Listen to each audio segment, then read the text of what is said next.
Huwag mo munang hawakan.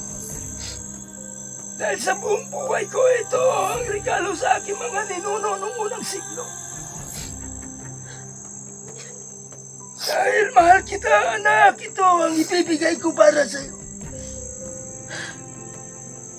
Ito ang pangsangga mo kay Commander Bob.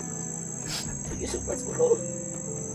Tanggapin mo ito ang regalo. May salamat po sa ilo. Magsanay ka rin yan, anak. Bakit ang init, Lo?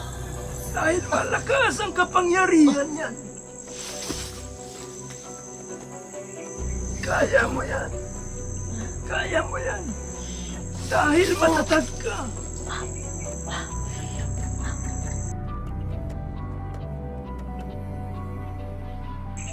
Isuot mo yan sa inyong ulo, anak. Lo, kakayanin ko to. Kayanin mo. Yan! Yan ang daan para makalabas kayo dito. Sobrang init ng bandana na ibinigay mo sa akin, Lo. Papalitan ko ang bandana mo. Dahil sa aking panaginip, si Commander Bagnot ngayon may suka na kamay. Hindi ko pa nang...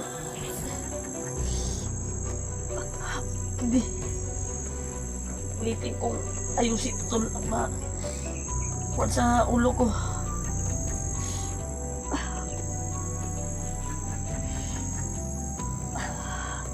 Kakayanin mo, anak. Kakayanin.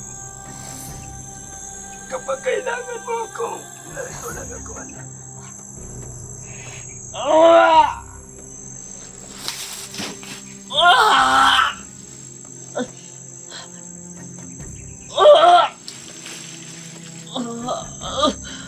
Kayanin ko to, Lo. Kakayanin mo. Alang to sa akin.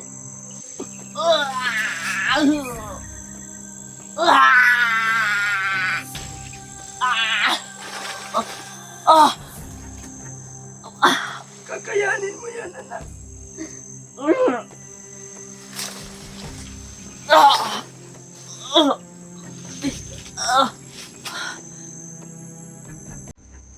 Aking kang hahawakan sa ulo.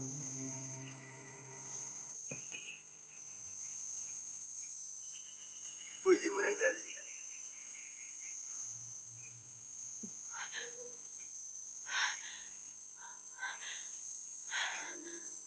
Dahil na nagparaan para maligtas mo yung dalawa mong kasama dito.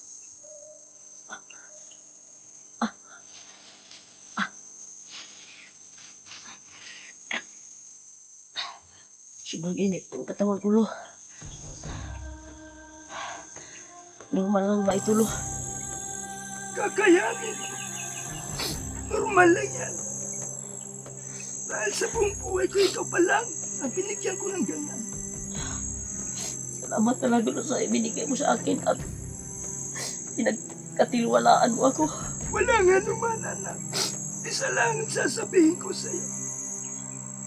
Sa madaling panahon, kailangan mailabas mo ang kasama mo dito. Oo, Lo. Dahil hindi sila makalabas. Dahil ang bundok na ito napapaligiran ng mahika. Pagsisikapin ko, Lo, na hanapin ko sila dito sa area na ito. Ikaw ang pag-asa nila. Yeah, thank you so much talaga sa iyo, Lo. Walang anuman, anak. Papawi ako, Lo. Papawi ako sa... Matanda na ako. Papawi ako, Lo. Pag makalabas man ako, matapos yung mission na inangad namin, ay mag-aalay talaga ako sa iyo. Salamat, anak. Sa huling pagkikita natin, ako'y matanda na. Salamat kayo, Lo. Yan, Tol. Lo, nais ko lang itanong sa iyo, Lo, kung maaari bang saan kung magalabas ako dito, Lo, saan ko ba matatagpuan yung asawa ni Dib at si Dib ngayon bihag na malido. Si Dave ngayon ay tiyak na mga bandido. Dahil gagawin sana kamang ka na ni Commander Bagno. Yan tol, gagawin daw kanang kamay ni Commander Bagno tol, si Dave. Yung asawa niya, Lolo Ambo. Huwag kang mag-alala, anak. Ligtas na siya. Tol, naligtas na si Kwan, tol. Ligtas na pala yung asawa ni Dave, tol. Sino pala yung nagligtas sa kanya, lo? Kasamahan ko ba or... Lo? Sino ba yung nagligtas sa kanya? Ayon sa aking operasyon, may isang tao nagligtas sa kanyang palagayan si Spider-Man. Saan lo? Superman? Spider-Man ang pangalan. Spider-Man pala. Akala ko Superman. Pasensya ka na, anak. Ako'y matanda na. Bulol-bulol na ako. Salamat talaga sa iyong tulong, lo. Yan, tol. Nagpapasalamat mo tayo kay Lolo Ambo, tol. Mag-ingat ka, anak. Nakakita sa atin. Yeah, maraming salamat sa iyo, lo. Sige lang, lo. Kung matapos yung misyon namin dito, ay bibigyan kita ng alay bilang papasalamat sa iyo. Maraming salamat, anak. Lo. Ang magtagal dito, anak. Opo, lo. Hanapin mo ang iyong dalawang kasama. Oo. Ikaw ang hinahanap nila. Oo, lo. Hindi na ako magtatagal dito, lo. Magmadali ka. Yan, tol. Alam talaga ni Lolo Ambo yung mga pangyayari dito. Inisan mo habang may bukas ka. Sige, lo. Salamat talaga, lo. Wala ka naman, anak. Pababayaan natin ka dyan, lo. Ano, lalakan ako. Yan, tol. Ito na yung oras, tol. Hanapin ko yung kasamahan ko. Sila G-Ward ay nandito daw sa bundok. Nandito daw sa area na ito. Kaya, pusigin ko na hanapin sila. Kaya, iba yung ihip ng kuwan ko, tol. Yung kuwan ko.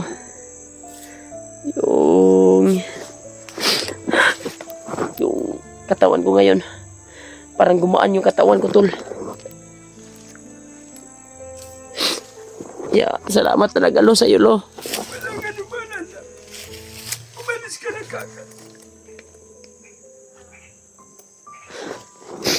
Oo, lo. Alis na ako, lo.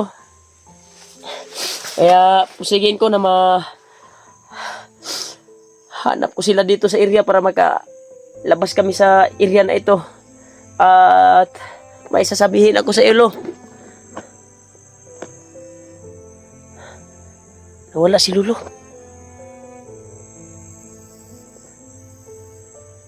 Nawala si Lolo, tol.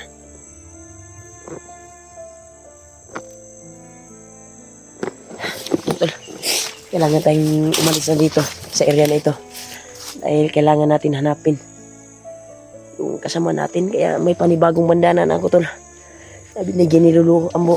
Kaya pala, kuwan, tol. Kaya pala, umina na yung kuwan natin, dala. Dahil po sa dami ko ng tinugis na bandido. At marami na ng utang na buhay na nakalas ko. Ano kaya yung kuwan, hindi ako nakakaintindi ni Lolo Ambo, tol. Ang naintindihan ko lang ay yung bandana. Binigyan niya akong panibagong bandana, tol, at kinuha niya yung bandana na suot ko talaga. At sabi niya ay itong bandana na ito ay ikuan ko daw sa ulo ko palagi. Dahil ito daw yung paraan para maligtas yung mga kasamahan ko dito na nandito pa sa area na ito para magkita-kita kami at makalabas kami sa area na ito. Dahil itong area na ito ay nakabalot sa itim na mayka. Kaya pasigin ko na hanapin sila, tol. Kaya si Lolo Ambo ay biglang nawala. Pagkuhan may itanong pa sana ako.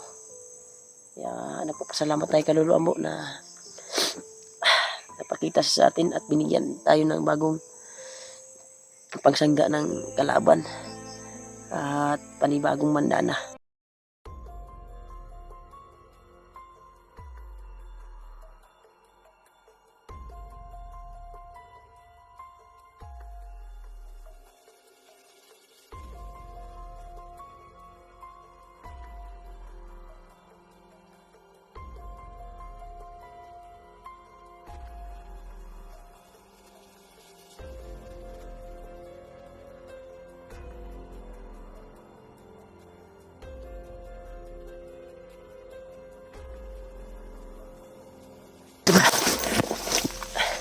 Yung area dito tol ay grabe, napaka kuwan talaga,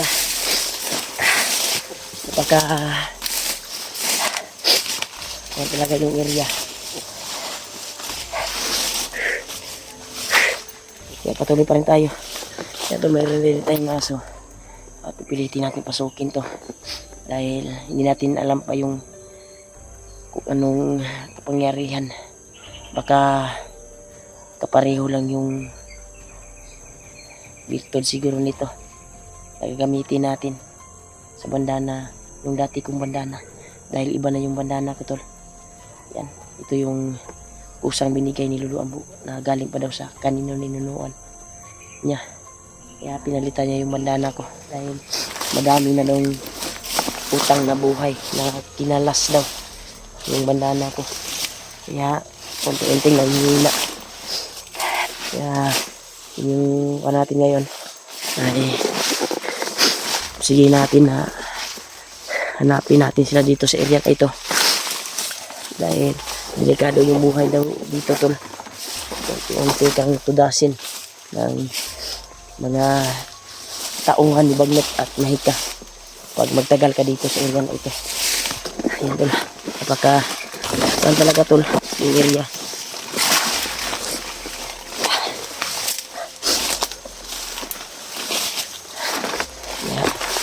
Tuloy pa rin tayo sa paglalakbay. Kita yung kasama natin.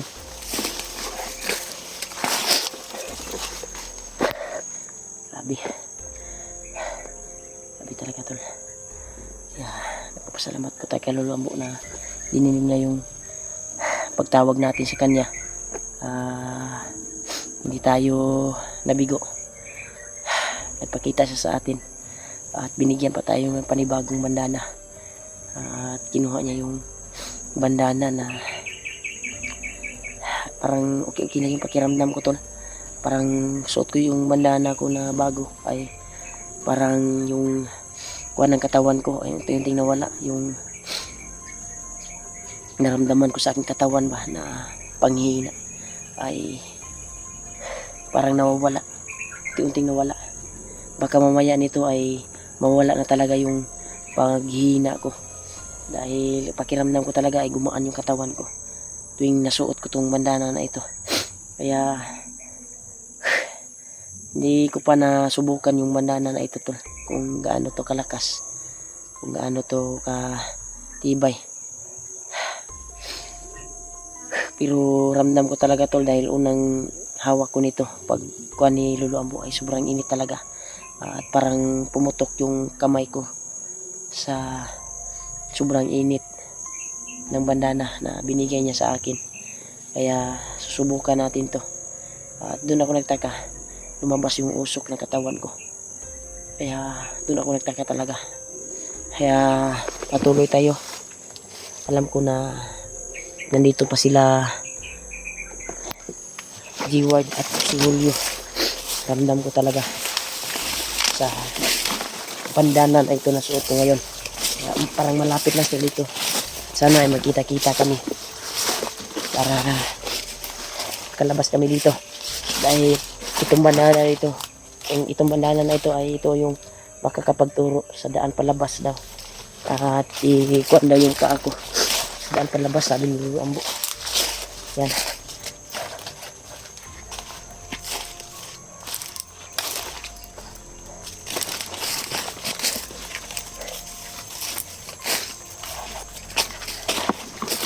Tuloy tayo ito sa paglalakbay ito.